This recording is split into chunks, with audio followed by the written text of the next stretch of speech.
জুলাই অভ্যুত্থানে শহীদ পরিবার এবং আহতদের পাশে সেনাবাহিনী সবসময় থাকবে বলে জানিয়েছেন সেনাপ্রধান জেনারেল ওয়াকারুজ্জামান। সন্ধ্যায় সেনা মালঞ্চে জুলাই অভ্যুত্থানে আহত শিক্ষার্থীদের সম্মানে সেনাবাহিনীর ইফতার আয়োজনে একথা বলেন তিনি।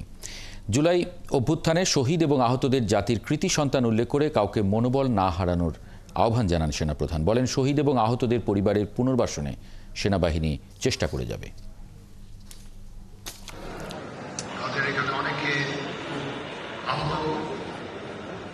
অনেকে চলাফেরা করতে পারেন না, দেখতে পারেন না।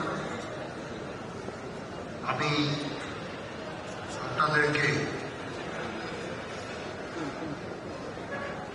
অ্যাসুরেন্স দিচ্ছি যে আমরা সবসময় আপনাদের পাশে থাকি।